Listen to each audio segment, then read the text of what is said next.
Hello, everybody. Thank you for being here to send our father off and to lay him to rest. I was telling a few of you, um, we just hit the stroke of 11 o'clock, and if we started this thing late, I'm sure Dad's casket would have just fallen right off. So we're going to start this at 11. So thank you for being here. Officiating our service is the Reverend Joseph George, who is a student of Dad's, class of 1969. And somebody very dear to our family. So we're so grateful that you're all here, and we're so grateful that Joey could help us honor and remember Dad. Reverend? Well, first of all, I'd like to say praise the Lord, and I thank the Lord to see all your faces here. It's always a blessing to see as many faces as we possibly can at a time like this. It's a medicine for us. Our people always said it this way. It's a blessing when you see a lot of people. You don't even have to say anything to let those that are mourning to know how much you care. And with that, I want to go into the things that I learned of Gil. He was a man that always mentored me. I had great mentors. Some of you know Walter Sobola. He was another great one. Through all this, I got to go into the Holy Land to be what I've become. I say it this way. We need to learn to love one another. What we're going through today is a big scare for all of us. But the Lord tells us we do not have fear, but fear in Him alone. And when we show fear, that's what the devil wants us to be. And that's why there's a lot of us dropping here and there all over the world. Because of the things that the devil puts in front of us. How many of us know that the devil was one of the Lord's highest angels? So he knows probably just as much or even more than a lot of us do about the Lord. For that, he'll always brought in front of me how to conduct my life, how to become somebody that everybody out there that looked at you will look at you. I sure like that guy. One day I walked into his class. There was a $10 bill sitting down on one of the desks. I looked at it. I didn't have no money. I sure wanted it, but I left it alone. I believe the Lord told me to leave it alone. And there was other kids that came in and they grabbed it.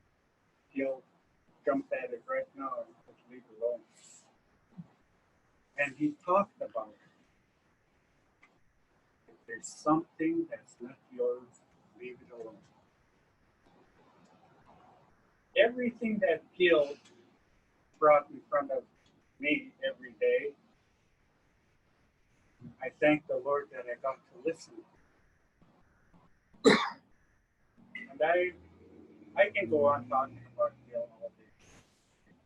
Because to me, he was a mentor to me to make me understand and know that he was a big part of who I am today.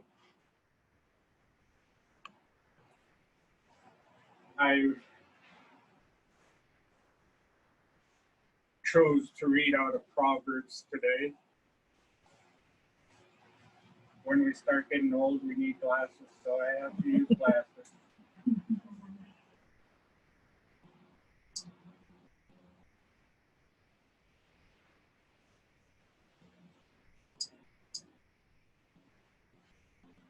Proverbs chapter 4. Hear, my children, the instruction of a father, and give attention to know understanding, for I give you good doctrine. Do not forsake my law. When I was my father's son, tender and the only one in the sight of my mother, he also taught me and said to me, let your heart retain my words, keep my commands, and live. Get wisdom, get understanding. Do not forget my turn, nor turn away from the words of my mouth. So we bow our heads in prayer. Our precious Heavenly Father, we thank you and praise you today. Lord, we glorify you for giving us a man like you to be around each and every one of us. So let us know the wisdom he has and all the understanding that all came from you. Lord, I pray you always keep your hand upon each and every one that is here and those that can't be here. Lord, the children. Lord, I just praise you today. I thank you. Lord, give you peace. I wanted to read out of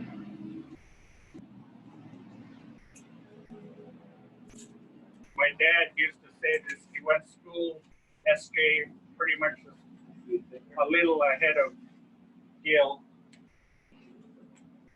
My dad was Salvation Army. He said, I like the Salvation Army.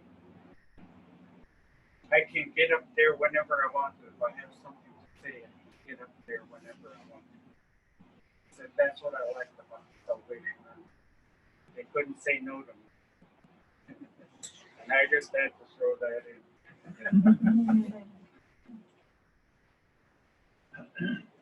John 14. Let not your hearts be troubled. You believe in God, believe also in me. In my Father's house are many mansions. If it were not so, I would have told you. I go and prepare a place for you. And if I go and prepare a place for you, I will come again and receive you unto myself, that where I am, there you may be also. And where I go, you know, and the way you know. This is the blessed hope that the Lord gives to all of us. Always understand the things we're going through today. We need to learn to grab on to each other, hold one another up. That's the love of Jesus being poured out of each and every one of us. Gil had his own ways of saying it, sharing it with us, make us understand how we need to perform in our life, become what we are today.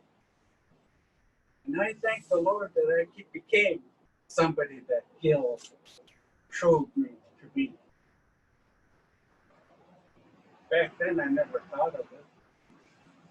But a lot of times we get the opportunity to sit down and think about what so-and-so did. And that's something that I grasped a hold of at an early life. Learn to pay attention, because when somebody's talking to you, that means they care about you. And they want you to feel it. They want you to know. I was in the Holy Land. I prayed for everybody, all over Southeast. Every town, every village, from as far as Barrow all the way down to Seattle. I had a list of names and villages and cities all over Alaska. I was trying to get to that praying wall. My buddy was behind me, standing behind me, and he said, Joey, are you trying to get to that praying wall? I said, yeah, but it don't look like it. Look at all the Jews. Just like that, just all around that praying wall. Just praying in their language. I said, I'd like to, but I don't think you're going to make it. I said, Joey, where's your faith? He said, you just stand there and keep praying. All of a sudden, I felt somebody nudge me, kept pushing me toward. In no time, my hands were up against that wall, and I put that little paper in the wall. Lord, I thank you that you give me this opportunity to do it for my people, for all my people back home, and everyone. We become brothers and sisters.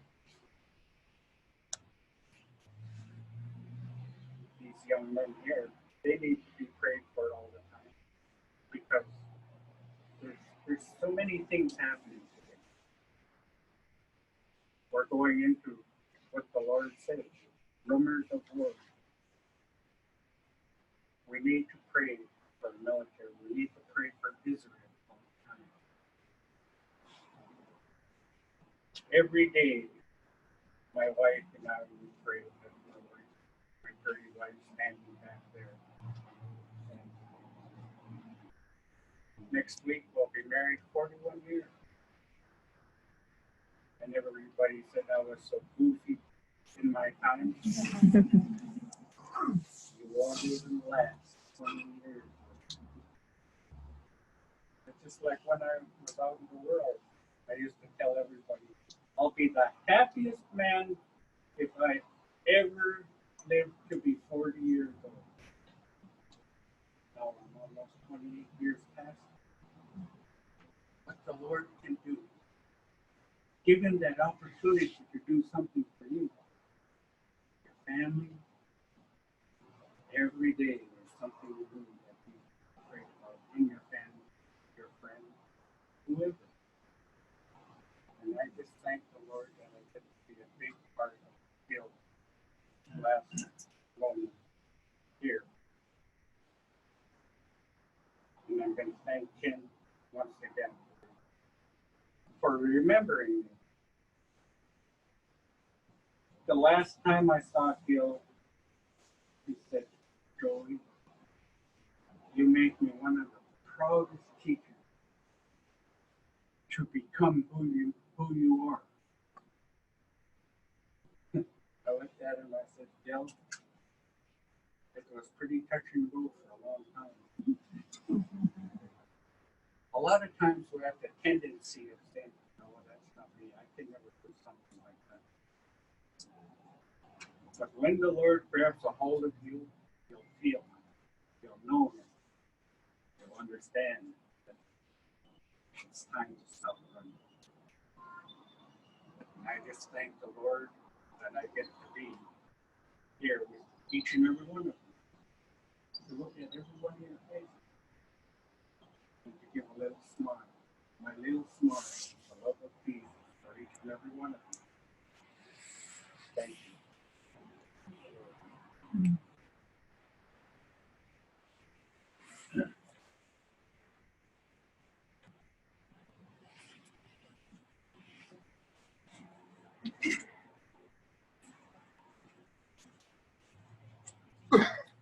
So this is a time that we would welcome anybody who has anything that they'd like to share. My sister has some family remembrances that she'll offer on behalf of the family. She'll go last, and then once she's finished, our Reverend will say a closing prayer and give us a benediction, and our fine gentleman from the military will play the taps and present the flag to the family. Once that is accomplished, we, the family, will take a flower and spend a moment individually with our dad and our grandfather, and then we're under instructions to leave.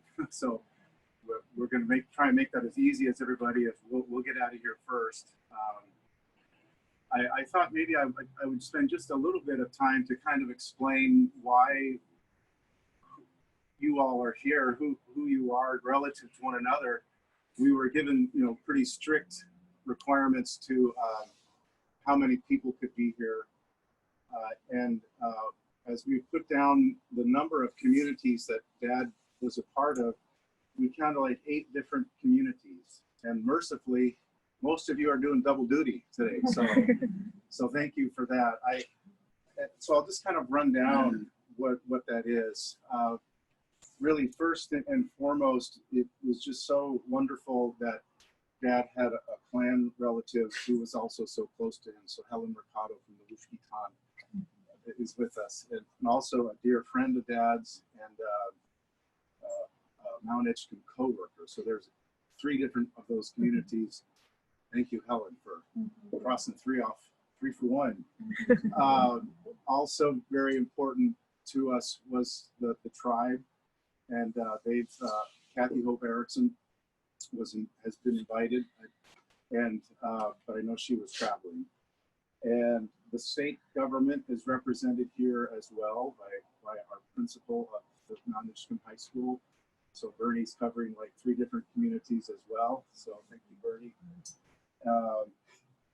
And something that kind of was important to us as a family, there were, and the broader Sitka family that we have here, our family is descended from Amelia Sloan. And Amelia Sloan had 4 or 5 sisters, and those sisters' families are all represented here today as well. So the Littlefields, Roby is here. The Brady's are represented. Dion is with us on behalf of the Brady's, as well as Mount Edgecombe High School. So,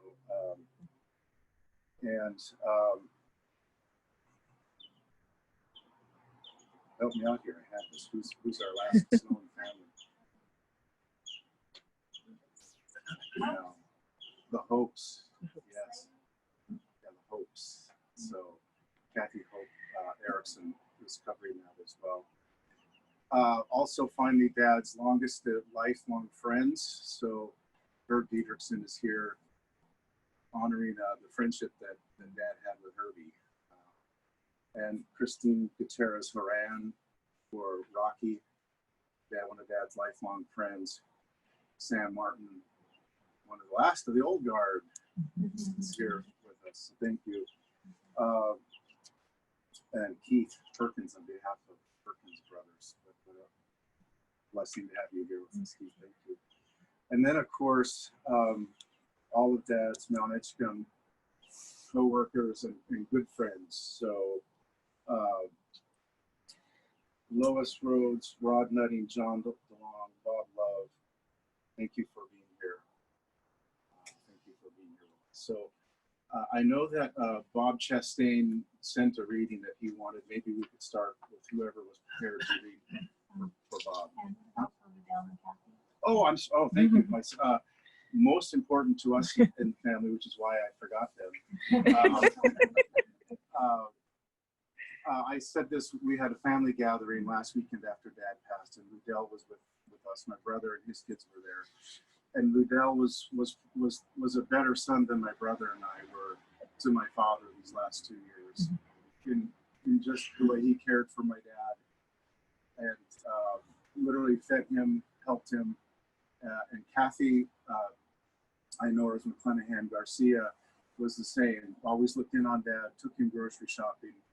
And Dad would have had a much, much worse life these last 2 years without these 2 dear people, what they've done for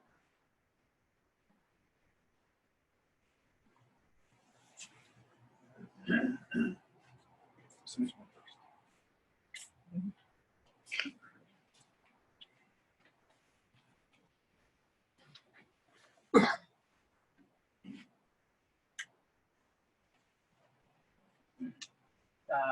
Bob Chastain's letter to family and friends. Mr. Truitt was a special man. Those we love are as close as a warm memory. I have many memories to cherish. He put sunshine into my life and inspired me to examine my own values in life. He was truly a unique man with the best values you can find in people. He stood for all things good in life. He was strong, soft-spoken, kind, competitive, and resilient. He had a love for Mount Edgecombe High School, the students, the staff, and had a passion for basketball. He was truly Mr. Mount Edgecombe and respected by all who knew him. Of course, we both loved basketball, and we shared many thoughts about players, strategies, and teams through the years. He loved his Mount Edgecombe Braves and his Washington Husky football team. You could see him wearing his Braves hat or his Husky hat on game day. All of us have witnessed his prolific writing and speaking skills. He had a sense of humor that was second to none. He had a nickname for me.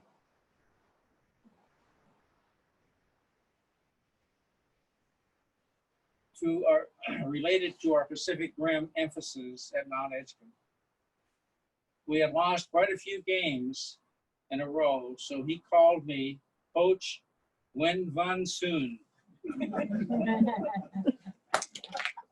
Perhaps the greatest memory I will always have was being adopted into the Tlingit Wishkatan clan and given the name Junkateen. It has been the greatest honor of my life. Mr. Truitt was instrumental in making it happen. I will never forget where he would sit to watch the basketball games in the field house. I could always find him and his best friend, Herb Dickinson, sitting next to him. Most of all, I will miss the relationship we shared. He told me I was family. I will love, respect, and miss him forever. Mr. Truitt's passing is a tremendous loss for his family, his friends, the community of Sitka, and the entire state of Alaska. Sincerely with love, Bob Chastain.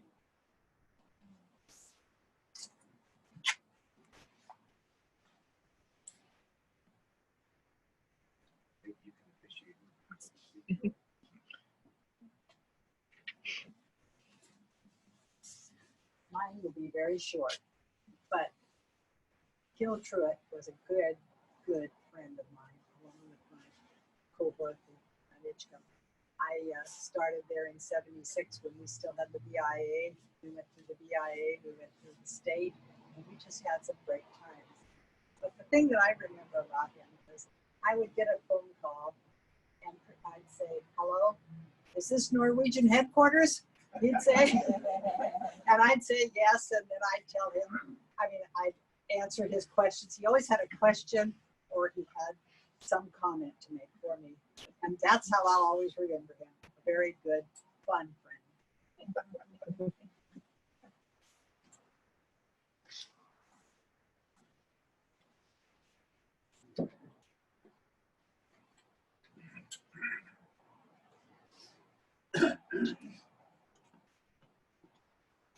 First of all, my condolences to the family. I truly appreciate Coach Truitt. All the World War II veterans, Korean War, Vietnam, Desert Storm, and other wars that's going on now. If not for men and women like him, we would not have the freedom that we have today.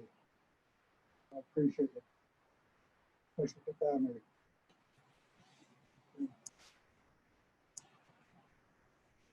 That's all I've got. By the way, there's a lot of wars that's going on right now in the world. A lot of people say we get the minority there. That's their problem, not $50. Or not, it's like cancer. If we don't take care, it's going to come to America. It already has the 2 billion that went down. So I said, yeah, I appreciate men and women like Gilbert A Truitt. Thank you so much for allowing me to speak. Thank you.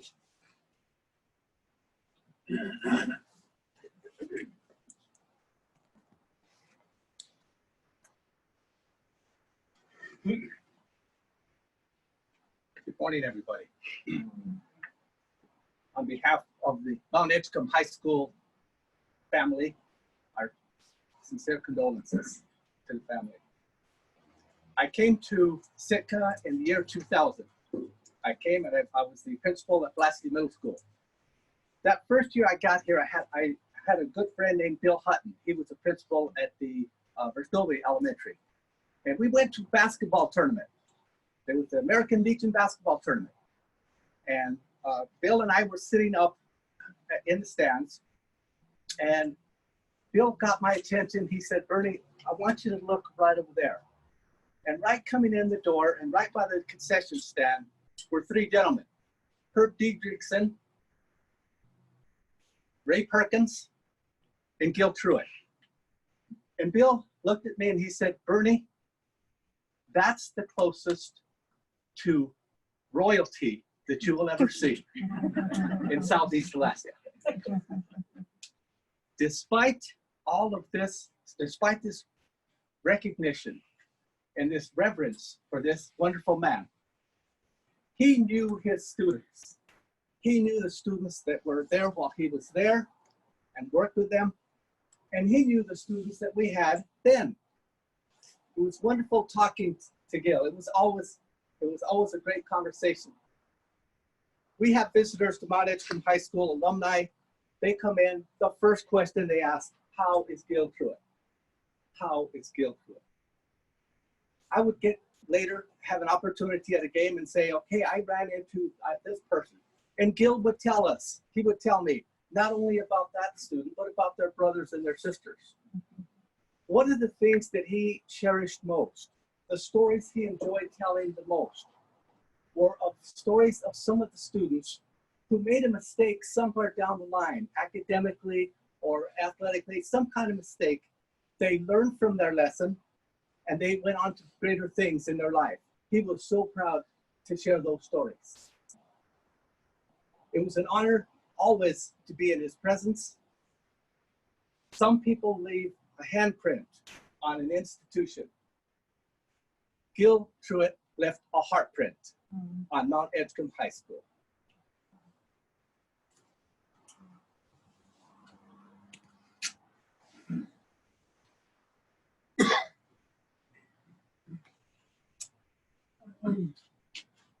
Gil Truitt is one of my heroes. His career as an educator, a historian, a coach, a pundit, is credit to who he is. I just want to make a couple quick comments about, first of all, as a coach.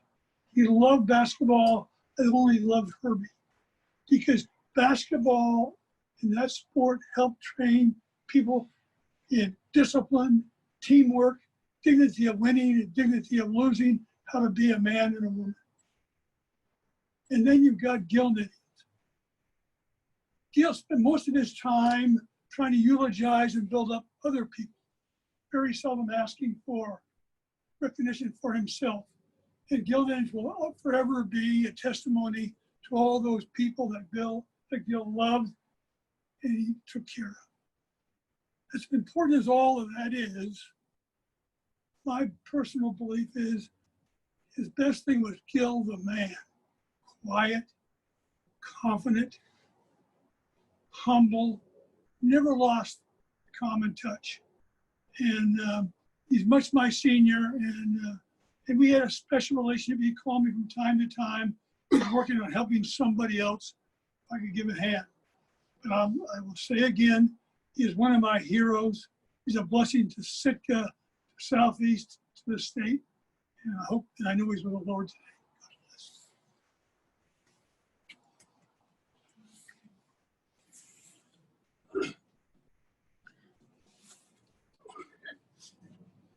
I'm sure you pretty much know who I am, Herb Jr.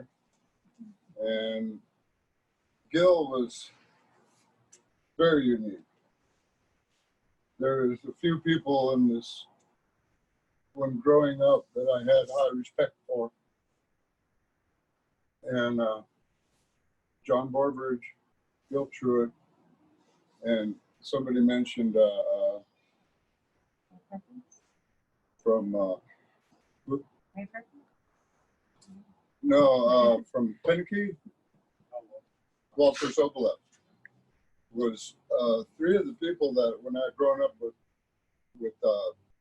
all our parents and stuff was they were really the people that I admired. They did things. When they talked to you, they looked into your eye, and you were the only person there. I wouldn't have went up to Anchorage for my dad when he couldn't go because he had broken hip. Him and Mom both had broken hip at the same time. And they were having a celebration dinner, Hall of Fame dinner up there. And I said, well, that's it. Until Gil told me you should go. If anybody else told me, I wouldn't have. But since it was Gil, I tell you, that's so many memories. How many people got to see Gil smile? It was very rare, but boy, he'd light up your life when he'd smile. You know you got it. So we will miss him. And I blame Gil for making my dad a Hall of Famer. Thank you.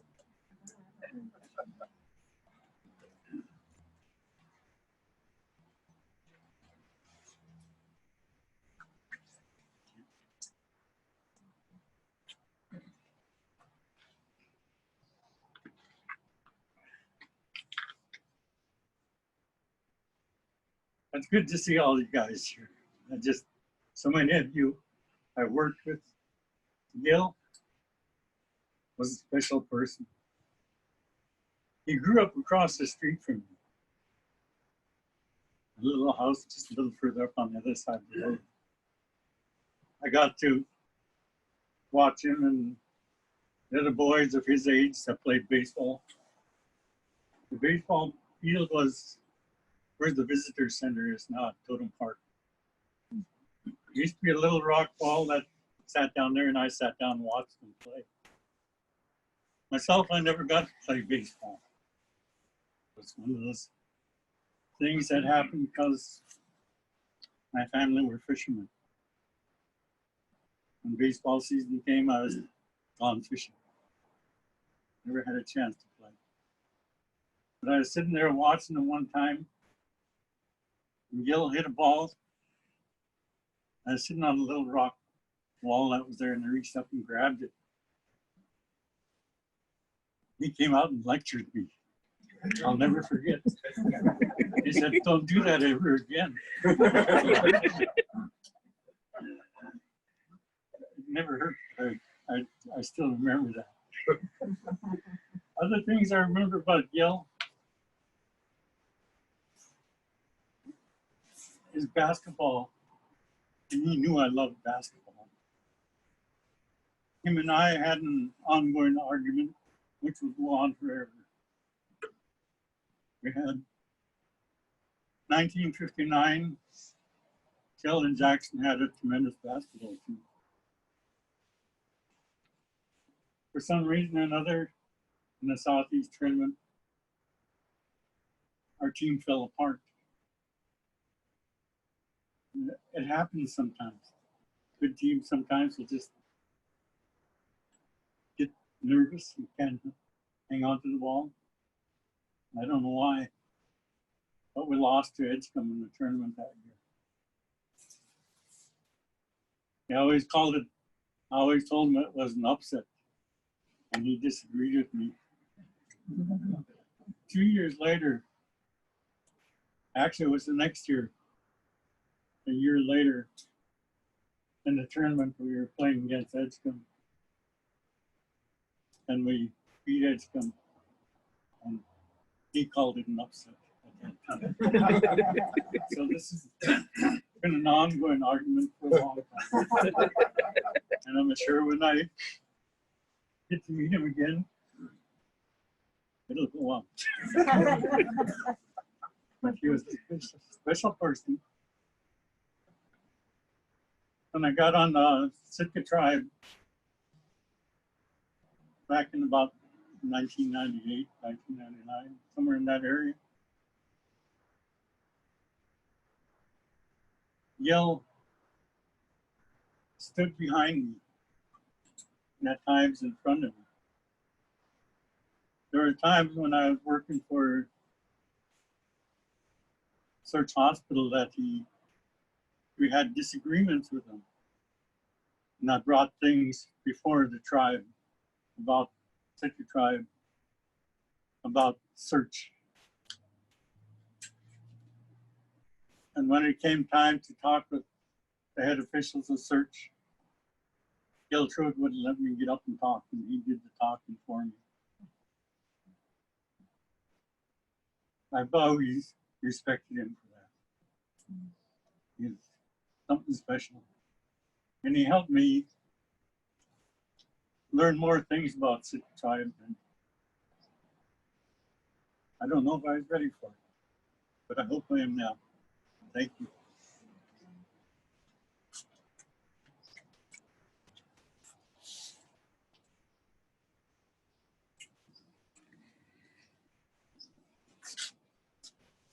My remarks are short because I'm not a politician or a fisherman.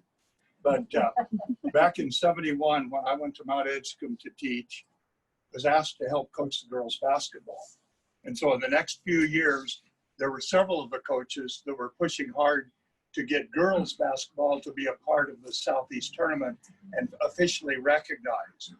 It wasn't until a couple of years later that Gil was one of the administrators, and we have the first Southeast tournament that included the girls in the tournament here at Mount Edgecombe. He was very involved and kept at it.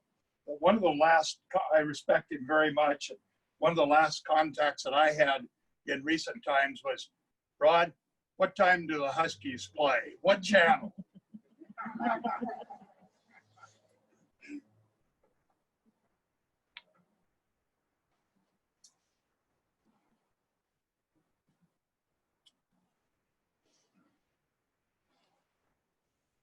Ken spoke briefly about the connection between our families through the Sloan sisters.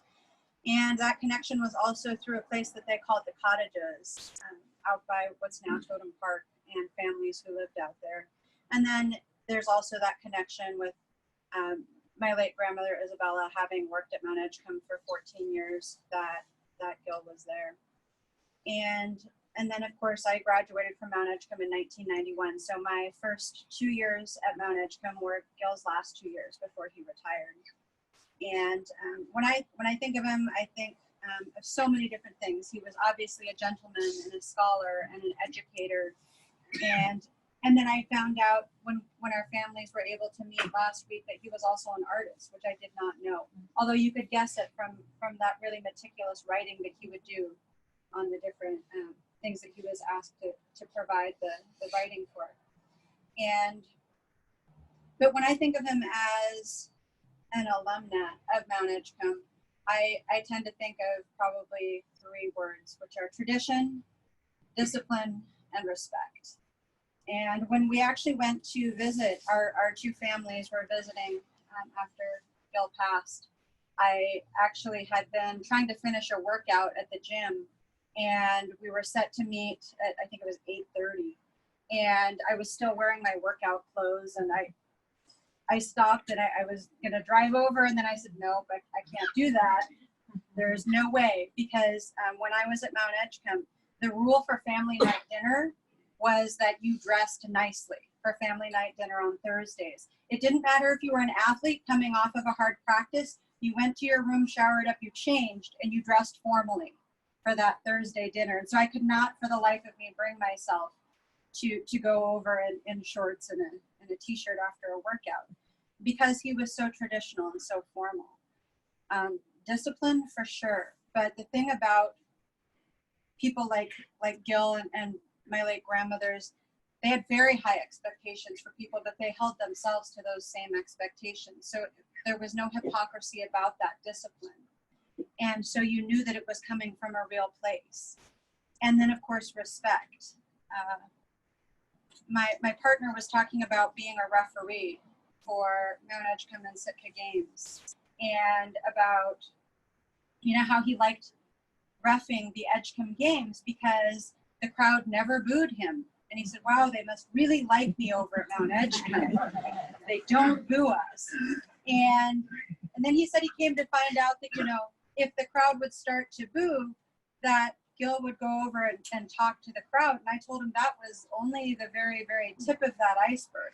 Because if we were behaving in any unsportsmanlike way at a game, it also meant a very, very, very long meeting in the cafeteria that night, and a very long lecture about all of our traditions of Mount Edgecombe, the first of which being sportsmanship, since that's the one that we had violated.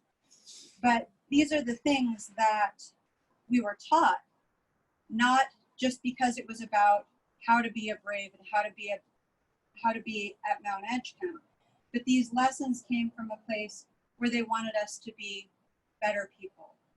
And so when we look at the life of Dr. Truitt and his legacy, it's really easy to look at all of those personal stories and our own relationships, but also where that legacy lies is that there are generations of braves who revered him, not because he seemed larger than life, but because he cared enough to make sure that we knew the things we needed to know to be better people, and that's his legacy.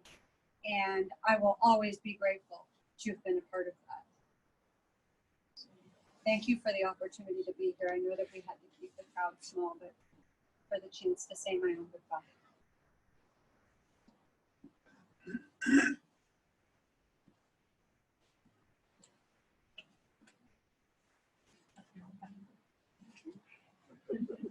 Yes. And it's hard to follow, by the way. It's been fun to listen to everybody talking about our friend, because I smile about the Washington Husky hat, or, you know, you reminded me that I was actually on the tribal council for a year, or at least, and in my one and only year on the tribal council, guess who helped me make it through and be a productive council member? Mr. Truitt. Some fun things though, and oh, by the way, now I know why he just smiled at me when I made bad calls when he was playing for his AD basketball, because he had to, because he learned well. But I'm thinking about a trip that I made to Bethel for the agency I work for, and I'm just smiling about who this man was to so many people. It was the very first year that the federal government had declared a salmon disaster out west. It was mid-90s. And I was, in my capacity down here, I had been doing a lot of work with communities that had lost their mills. And so I was traveling a lot doing that. So my agency sent me out there with the state director to participate in that first meeting.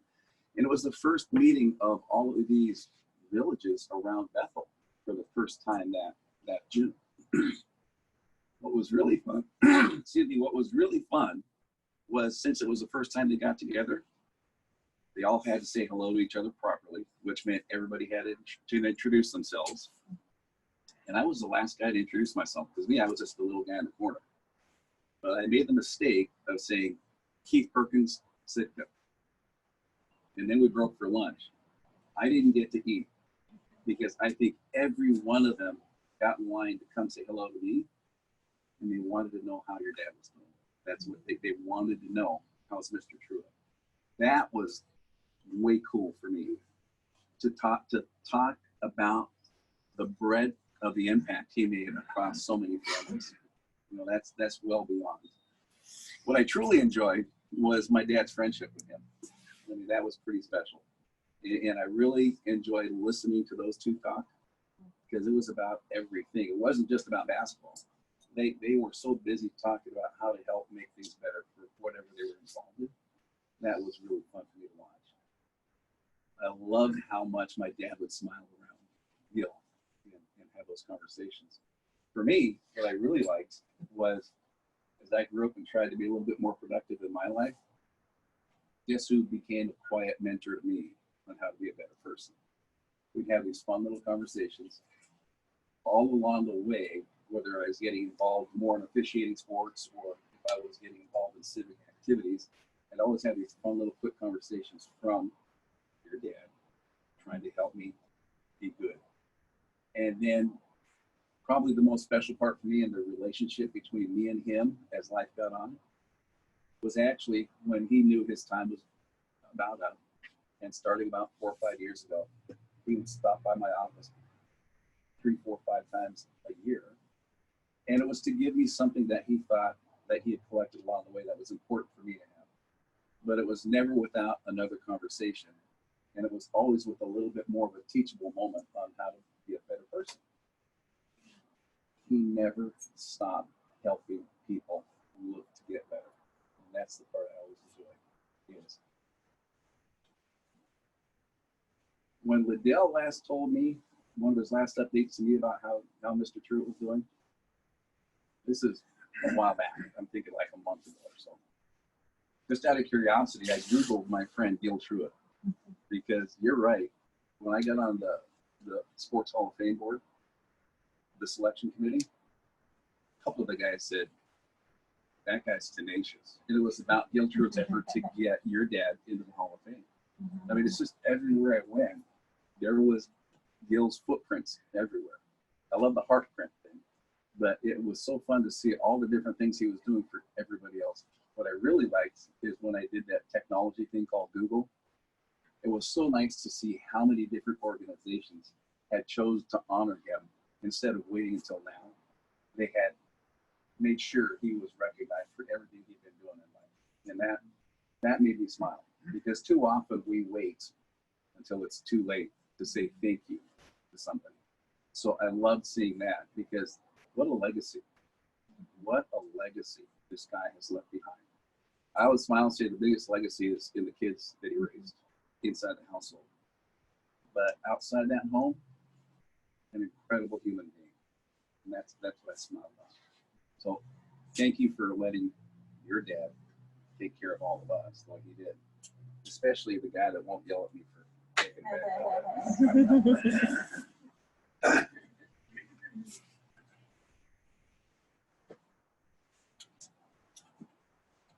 Hello. I just had to come up and tell you guys mostly that I got the pleasure of knowing your dad for the last 1.5 years really well. Growing up, I knew him as Lori's dad, sometimes Ken's dad, but mostly Lori's dad. I was kind of afraid of him. I got to meet him and start helping him and doing some grocery shopping and stuff. And he was the sweetest, nicest man. But what I wanted you guys mostly to know is every day that I'd come over on a weekly basis and shop, I always sat and talked to him before and after. As you guys had talked about that last 1.5 years. I mean, he talked about basketball and Edgecombe and everything else, but it was you guys. And he always would tell me, Ken called. I think the last time I saw him, he told me that he just talked to you, Ken. Lori, you were his shining, bright baby girl. And Phil, for Phil was just like his mom, according to your dad. But I want you guys to know, outside of all the other legacy of everything else, you guys were his biggest accomplishment. And he felt like he had done good by you. Thanks for including me.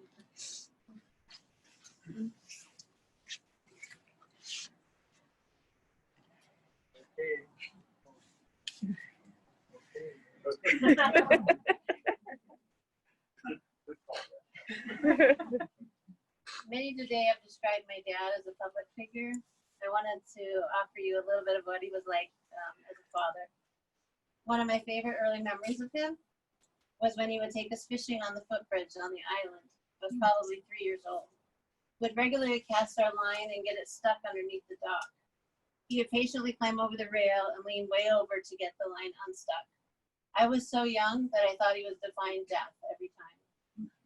Dad had a playful side, which I doubt that older students ever got to experience. Many children have nicknames growing up, but how many kids are called Menachem Begin, or Magruder, or even Idi Amin? Yes, being the daughter of a history teacher had its odd quirks. Not sure I know anyone else whose father affectionately nicknamed them after a brutal dictator. I can only surmise that he was trying to ignite my curiosity and get me interested in current events. As a father, just like as an administrator, he expected his orders to be carried out. One of the funniest stories that my mom tells was what it was like to birth Gilbert A Truitt's children. The first one has to be a boy, he said. So my mom had a boy. The next one needs to be a boy too. And so mom had another boy. Okay, now you can have your girl. And so mom had a girl. Had I been my mom, I probably would have complied as well. My dad was big on verbal affirmation. I don't think a day went by when I was living at home where dad didn't hug me and tell me that he loved me and that he was proud of me. He continued to speak this over me whenever I returned home as an adult. It was important to dad that everyone got a good education. One of the things we heard all the time growing up was, if you had a master's degree, you would know this.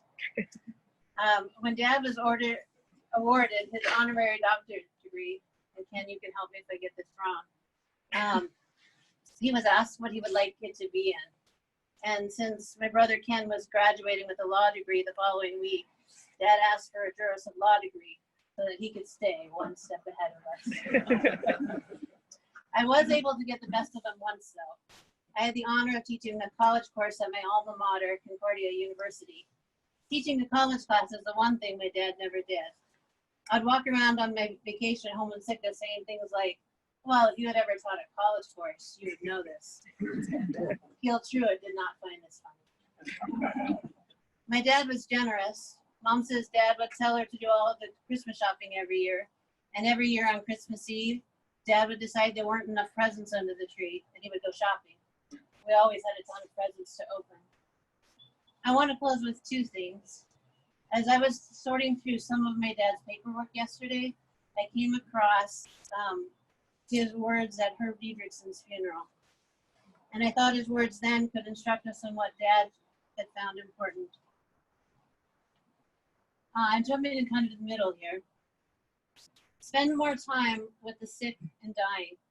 Perhaps it will be uncomfortable at first, but you will find that no other experience will put you close to the center of life's meaning as this one.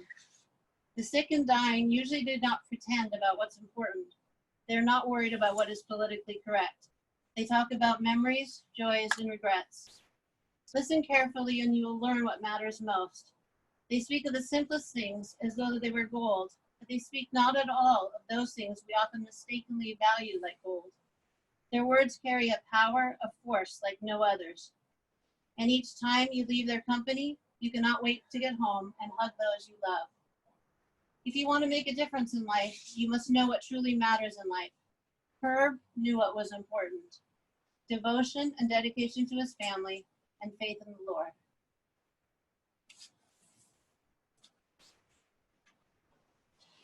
Okay.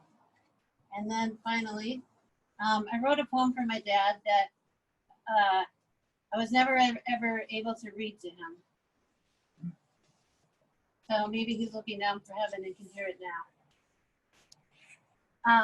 One of the driving forces of his life at the end was that sense of wanting to leave a legacy and wanting us to know what our family stood for. As a toddler, you threw me into the air, making me laugh over and over, and I received your gift of delight. As a little, you took my brothers and I fishing, often crawling over the footbridge to retrieve our stuck hooks, and I received your gift of death-defying love. As a school-ager and middler, you came to every event and told me every day that you loved me and were proud of me, and I received your gift of pride and honor.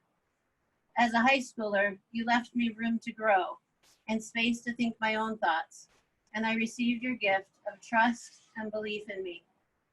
As an adult, you made it safe to still need you, even when all I sought was your provision, and I received your gift of generosity.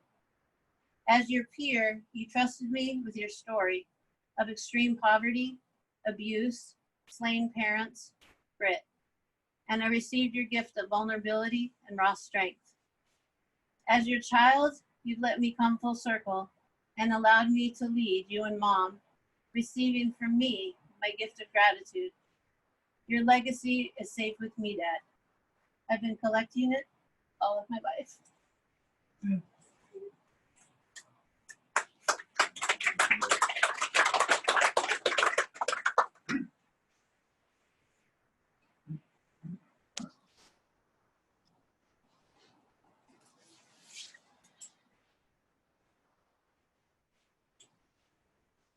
I forgot to mention when I started out.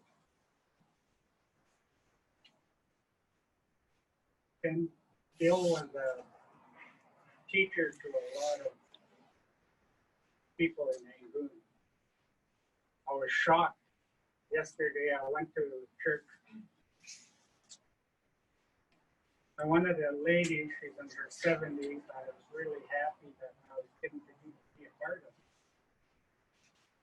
I told her, I'm going to do a funeral for my teacher, Gilbert A Truitt, Sitka. She looked at me. He was my teacher before you. Oh, okay. It was really surprising. And I started thinking about all of the kids that used to and come home from college. I'm just in awe to understand and know that a great man like Gil touched so many. I'm going to go on sharing things like this. I'd like us all to stand right now to our sitting. So close in prayer and then I'll do that benediction.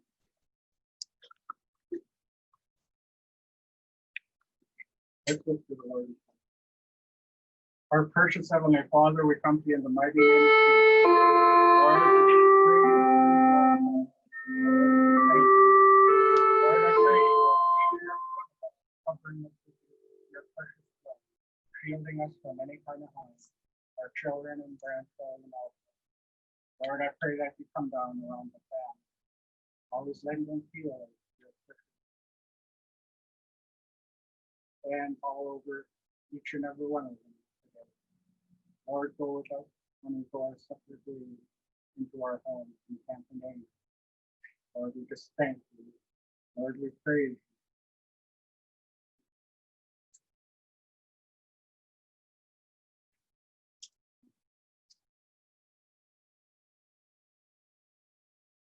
May the Lord bless you and keep you.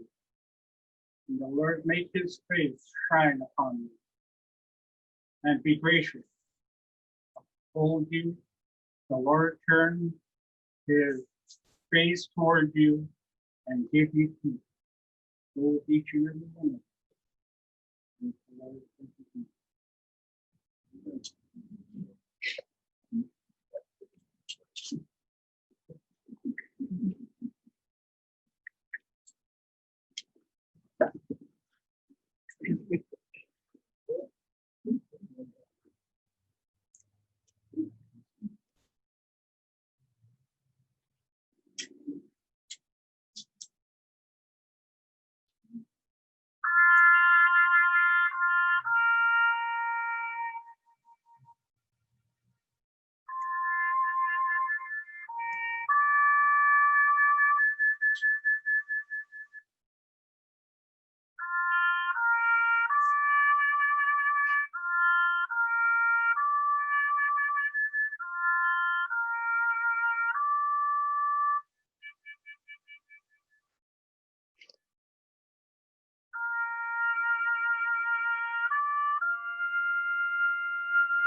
President of the United States, the United States Army, and the Grateful Nation. Please accept this flag as a symbol of our appreciation for your loved ones' honorable and faithful service.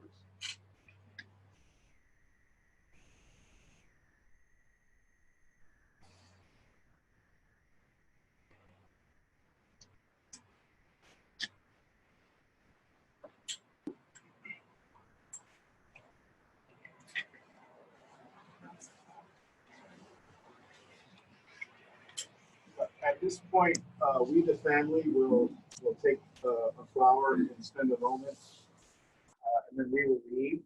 And you all are invited to take a flower as well if you want to spend a moment. If you don't need to, that's fine also.